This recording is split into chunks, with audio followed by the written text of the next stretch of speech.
I'd like to welcome everybody to another in our series of webinars presented by Atkins Library. My name is Sam Enneman. I'm in the Center for Teaching and Learning, and I will be the host today. So just a few housekeeping items.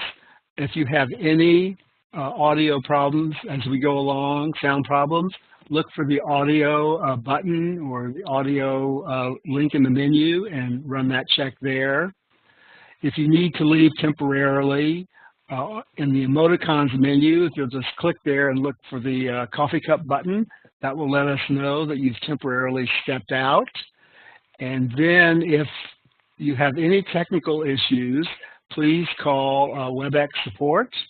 And their number is 866-229-3239. And before we get started, could I just get everybody to type into the chat your department and where you're logging in from today? So if everyone would do that in the chat, that'd be great.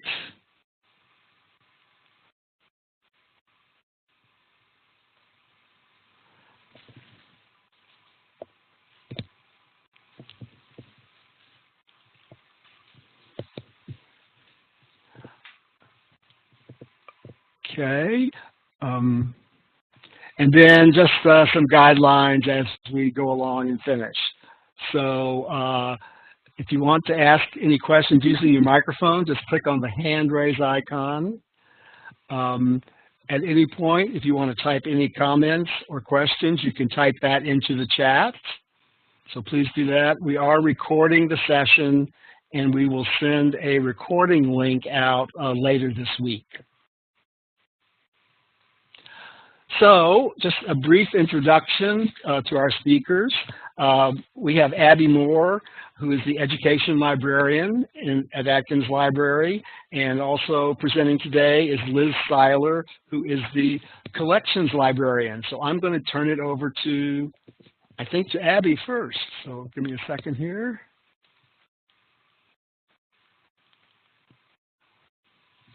Okay, I think I have the mic. You have the mic and you have the presenter privileges. So please right. Welcome Abby and Liz. Thank you.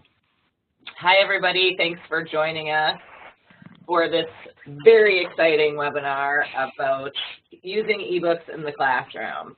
Again, I'm Abby Moore. I'm the Education Librarian, and Liz Siler, who's going to really address the first two slides, is our Collections Librarian. Liz, are you ready to go? Yeah, I'm ready. Okay. So we're going to move on to our, let me present this. Next slide. I can't see the slides. Are you sharing your slides? Screen? Yeah, you need to share. Okay, so let me see. Sorry about this. Where is the share screen? Well, it should be. There should be a menu kind of near the top of, right above the slides, and there's a share. Is this on the WebEx or? Yes, okay. The WebEx. All right, sorry. The WebEx menu. And you should be able to share your desktop. Okay, there we go. Okay.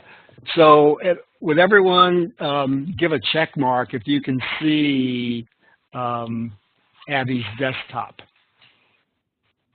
And to do that, to see that, you might have to put your cursor toward the top of the screen where it says Viewing Abby's Desktop, and then that should enable you to pop open the chat.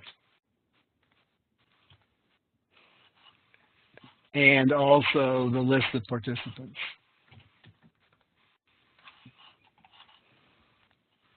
So I think we're good. Okay, great. Sorry about that. So let's get right back into the presentation. So we're going to talk first briefly about purchasing eBooks, how and, well, really why we do it.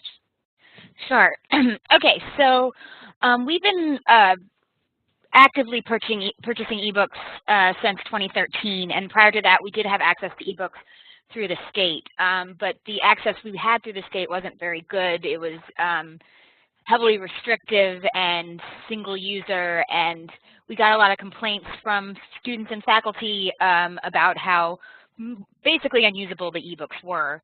And so, in fact, we had one faculty member who told their students never to use ebooks, which was really not an option going forward because we were going to have to start buying them just as the market changed.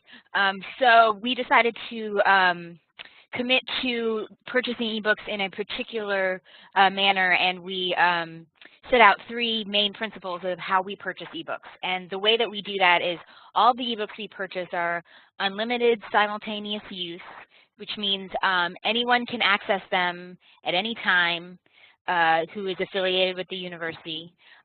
They are DRM free. DRM is digital rights management free, and that basically means that they can be used however you want to use them in terms of downloading, printing, saving, things like that, which we'll talk about in the next slide. And then the other piece is perpetual access, which basically means that we buy it and we own it forever. So that there isn't ever going to be a situation where you see an ebook in the catalog and you use it, and then it's gone and we'll never be able to get it again.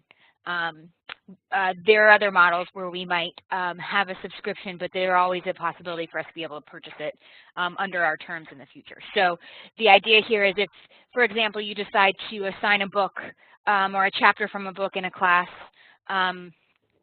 and you plan to use it for several semesters going forward, there will never be a situation where we won't continue to have access to that book so that your students are able to use it in their class. Okay, I think we can, oh, yeah. Yes? Yeah. One thing I do want to mention, because we buy books in that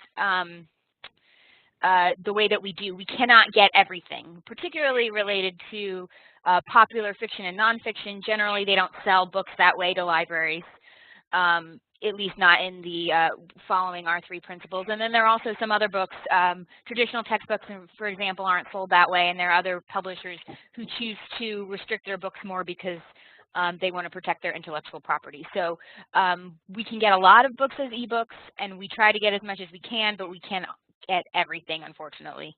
And I imagine as time goes on, that might change into the future, but the market is still changing and growing as we continue to purchase ebooks for the library. So in terms of usability for the ebooks that we have in the library, there are a lot of things you can do, and then there are a few things that you can't do. So the majority, or all of the books that we purchase for the library are available in PDF format, and they're either available to download by the chapter, the entire book, or both, depending on who the vendor is.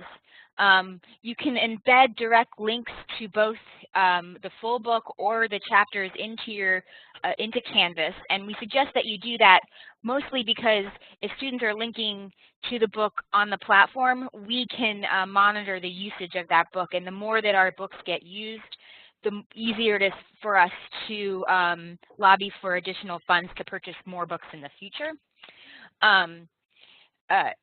Ebooks can be saved, printed, annotated, etc. Anything that you can do with a PDF, you can do with the ebooks that we purchase. And that includes being read on mobile devices. And some of our ebooks are available in EPUB format, so they can be downloaded into devices as well, onto e-readers and such. So in general, you can do pretty much anything you could do with a PDF, you can do with our ebooks that we purchase. A couple of things you can't do, and this is more or less based on the licenses we sign with our vendors, which they have us sign in order to protect their intellectual property. So it's best not to upload all the chapters from a book into Canvas. It would be better, again, just to link out to the book. Again, so we can get the usage statistics, but also because publishers in general restrict us from doing that much uploading into a course management system. Also, don't systematically download content from a publisher's website. So that would mean using a program or having someone just sit there and download several PDFs at one time from multiple books, because the publisher can see that you're doing that, and it's against our contract obligations to systematically download anything from the websites. And you can't send out chapters of books or PDFs of books to colleagues that are outside of the university. We license our books specifically for use on our campus. We have the ability to interlibrary loan ebook chapters, but we are not allowed to email these PDFs or anything out to people outside of the university, as we don't license for them. And publishers want to protect their content from being spread out onto the internet or anywhere else too easily. So yeah, so that's basically the things you can and cannot do with our ebooks, but we feel like with the way that we've set up our principles, it really gives students and faculty the most freedom to be able to use the books as they need to use them, and as usable as possible next to, you know, a print book, which it has been found in most research that people still prefer print books when they can get them. So should we pause for a quick second and see if there are any questions up until this point? Yep, we can absolutely do that. Any questions? I don't see the chat box, so. I'm monitoring the chat box, and there aren't any, but again, if anyone has any questions, either raise your hand or type them into the chat. Okay, thanks. So we'll move on. Time is of the essence. So I'm going to take you out to specific platforms, and we're going to look at the usability of different ebooks. Now, we chose these three platforms because they're popular, but just know that we have tons of different platforms within our collection. And I think the most important thing to remind everybody is that once you find a book in the catalog, and I'm going to show you how to do that, and you click on View Now, it's automatically going to take you to a different platform. So don't be freaked out if you choose it to view an ebook and it takes you somewhere else. That's the way it goes. So let's take a look at the Springer platform first. So if I click on Springer, this is going to take me to the library catalog. So I'm going to show you, which you guys already probably know, how to find these books in the library catalog. So the first one is Theory and Technology of Rock Excavation for Civil Engineering.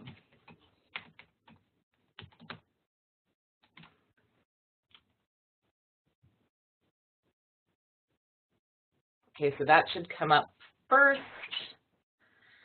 Okay, so there it is. This is the brief record.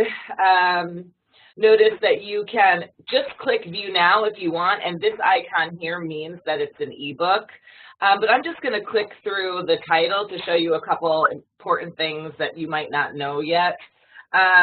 This is really important, and this is a great thing to show your students. They get wicked excited about it.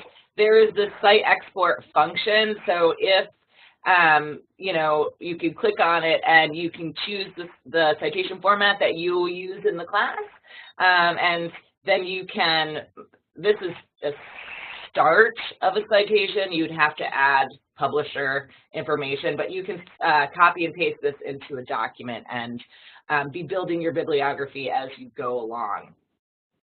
So to access the actual book, you want to kind of look for the Find a Copy text, and then below that there should be a link that says View eBook. So let's go ahead and view the ebook.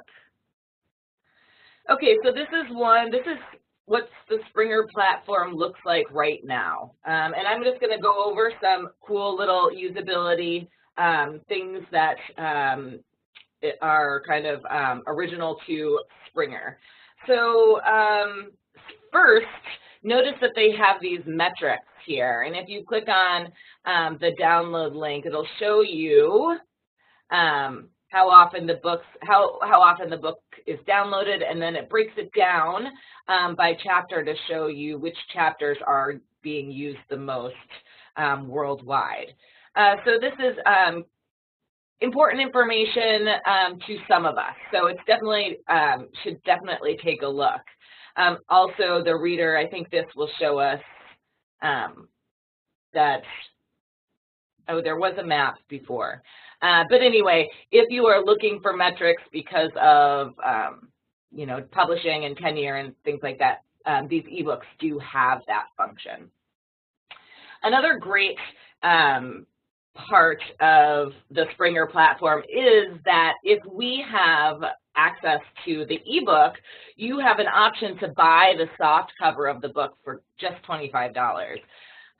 So you can do that here, or actually you might want to contact your liaison librarian who can do that for you as well. So let's go through. You can download, again, like Liz said, the PDF or the EPUB, depending on how you want to use the book or what you what kind of or what you want to read the book on. And you can download the book, whole book, or you can download chapter by chapter. And I'm going to click on a chapter. So let's take a look at rock drilling. And I'm going to click on, so if you click on the title, that's how you read it online. If you click on the PDF, that's going to automatically start downloading. So let's first click on the title. Okay, and here it is, and you can basically just read it from here. And notice that all of the images look great. There's color. They're very clear. So these are not just pictures of the pages of the book that have been uploaded to the platform. Also notice that a lot of these, the figures are hyperlinked and the citations are hyperlinked. So if you click on a footnote, this will give you the citation information of the article that they used to present this information, and then this one's linked to the actual Google Scholar article. So there's a lot of hidden information within the text of these ebooks. Also, if you take a look over here at this left-hand sidebar, you can get the section titles of within the chapter. You can cite the chapter, and you can save the chapter. You can email it to yourself, however you want to do that. And then, as always, there's the option to download the whole book. Okay, so let's also just briefly take a look at the PDF. So I'm going to download the PDF. And here is basically, it looks the same. And another awesome cool thing about Springer PDFs is that, again, the footnotes and the figures are hyperlinked. So that makes browsing or reading through the chapter a lot easier. And this will hyperlink down to the references page. Okay. So that's a really quick version about how to use Springer eBooks. I don't see any questions, so if there are no questions, I'm going to move on. So let's take a look at another platform. I'm going to take a look at this ScienceDirect platform because, again, we're going to access the books through the catalog. So click on ScienceDirect. Again, we're going to go to the library homepage, and the book we're going to look at is Fundamentals of Hand Therapy.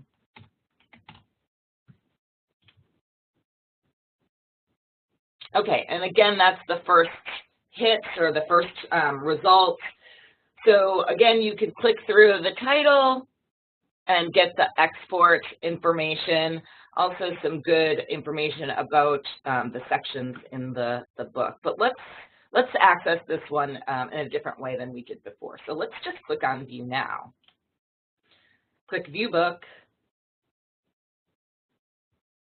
And again, this is the ScienceDirect platform, which looks totally different than the Springer platform.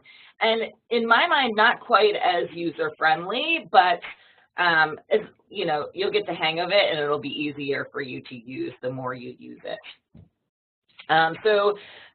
Here at ScienceDirect, you have the cover of the book. You can search within the book using keywords, which I think is pretty cool. And you can, if you see here, this download PDFs, and notice it has PDFs is plural. So this is the way that you would download the whole book. And this would be a zip file, and that's how that would download. So you can, again, you can read the chapters online, or you could read them as a PDF. So let's take a look at one of these sections. So I'm going to click on Part 2. Part 2 opens up to all the different chapters within Part 2. And let's take a look again using dance and hand therapy. Let's take a look at the text that you read on the computer. So this is kind of cool. There's a DOI of the article, and if you copy and pasted that into the URL box, that would get you right to this section or this article or chapter. Now here, if you're scrolling down, again, they have some great images, and you have these options to download the full size or download it as a PowerPoint slide, which is kind of great. Notice that in here, there are no they don't link to the citations. So here is where you would download this as a PDF.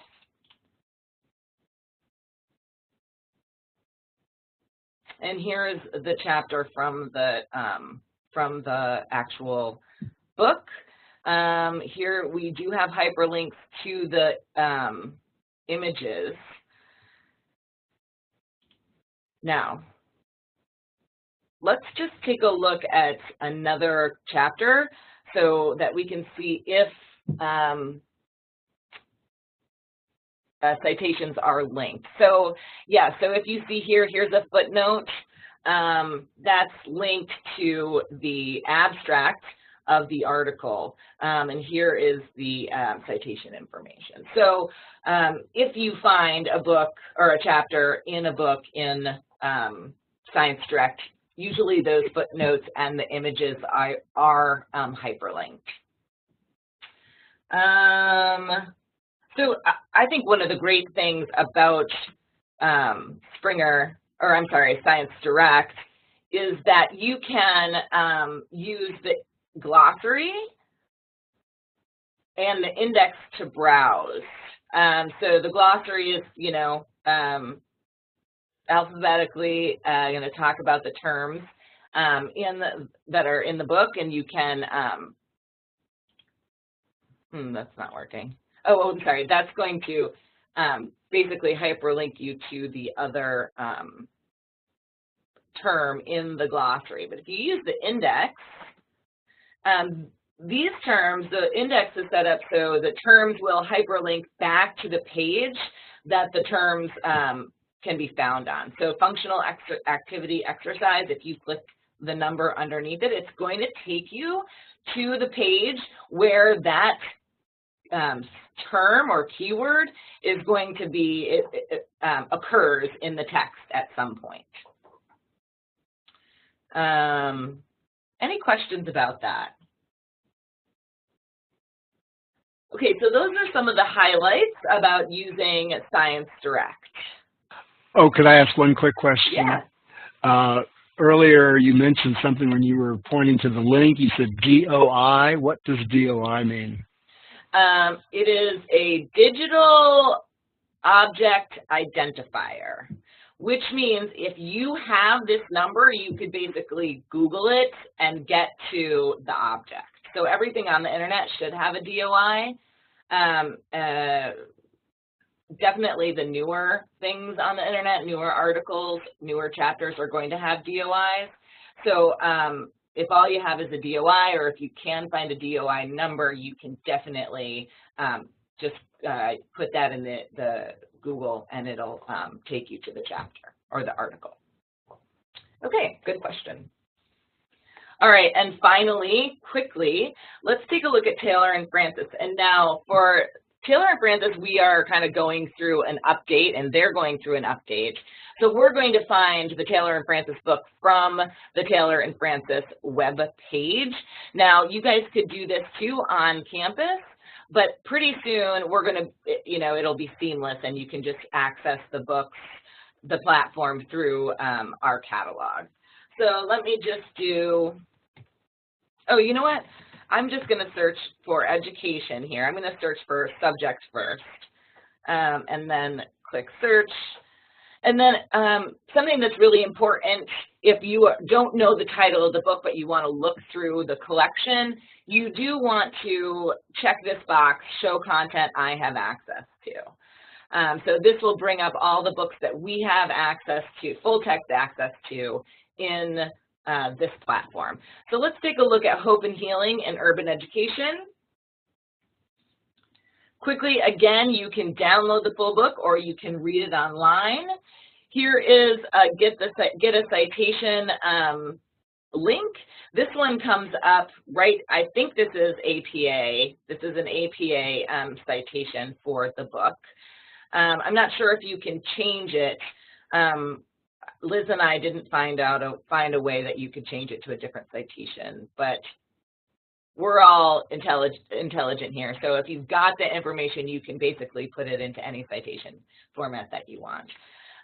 Okay, so here again, you can scroll down and see the sections of the book. Now, one thing that I find interesting, if you click on the chapter title, it's going to take you to an abstract of the chapter. So then you have to download it from, you can either download it from here, or since you already know that all you're going to get is the abstract, and you know you want to read the whole chapter, you might as well just click on download here. And then here we have, again, the article. Now, there are no hyperlinks here within these PDFs. But of course, they will provide you with a reference section, and from there you can just be copying and pasting titles into our catalog, our search function on our homepage to see if we have access to the resources or how you can get those resources. Okay, so Liz, did I miss anything? She might be away. Okay, so those were the three platforms that we wanted to point out. Like again, let me emphasize that these are by no means the only platforms that we have. But most of the time, you're going to be able to access whatever ebook we have through our catalog. So you don't really have to know the platforms. Just be aware that when you choose an ebook, you are not going to be able to read it. It's going to open up a new window to read. Okay, so that's it for the platforms. So let's talk about locating ebooks. So the easiest way, the best way, really the best way to do it is to, if you want to locate the ebooks in our collection, you're simply going to go to the library homepage, and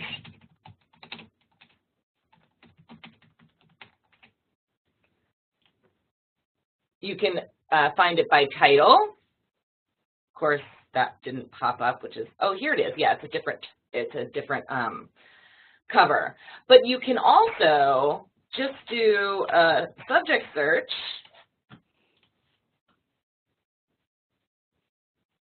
And then if you look over here to the right side, you can click ebook. So now all of the books that are going to come up in the list are going to be ebooks. So you can search by title or you can search by subject, and then you can filter by the format of the book or the item that you're looking for. And then if you want to order an ebook, you can use our e-textbook database.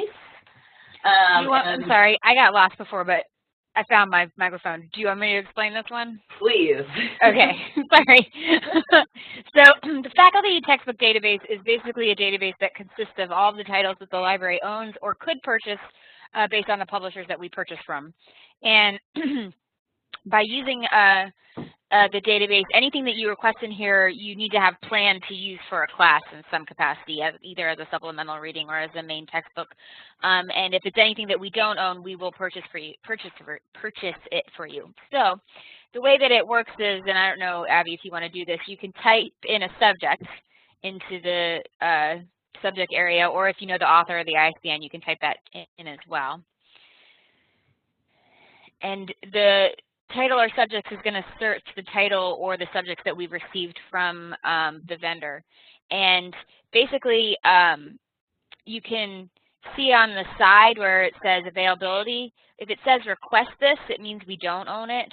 And if it says use this, which I don't know if we have any, there's a use this. If it says use this, then we already own it. And if you click on that link and you fill out the required information, if we own it, you'll automatically be sent a link to use in your class. If we don't own it, a message will come to me and we'll order it for you. And once it's available, we'll send you the link. And it generally takes, you know, up to a week to get the link, sometimes less, depending on who we're ordering it from. So not long. You'll have it pretty soon. So you could conceivably order it within the semester that you're teaching if you wanted to. And it doesn't really matter how much of the book you plan to use, as long as you plan to use it in your class in some capacity. If you go back one and click detailed information, that will give you some more information about the book in terms of description and then possibly the table of contents, depending on how much information is given to us through our ScienceDirect program that provides all of the covers of the books, both in the catalog and then in this database as well. So this is primarily for books you would want to order to use in your class as a text. If there's something that you want to order for the library that you just think the library should have, you definitely want to contact your liaison because they will be able to facilitate that for you. And let me just take you quickly to that page. And here are your subject librarians.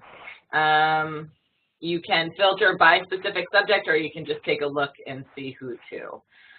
So yeah, we definitely encourage you, if you want to buy something or you think something needs to be added to the collection, contact the liaison librarians, and we are happy to help.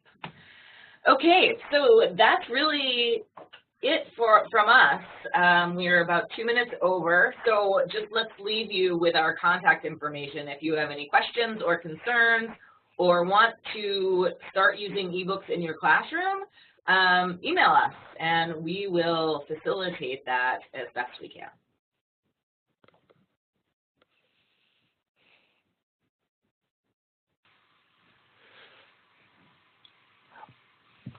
Okay, well, thank you, Abby and Liz. Again, if there are any additional questions, you can ask them or type them into chat. I wanted to just highlight the webinars we have coming up next month. You can see we've got a few all scheduled before Thanksgiving, so those will be our last webinars of the semester. And we encourage you to attend any of those that you would like to. And finally, we're getting close to lunchtime, so I want to offer everybody a virtual dessert. So please, maybe in chat, you can just tell us which is your favorite dessert.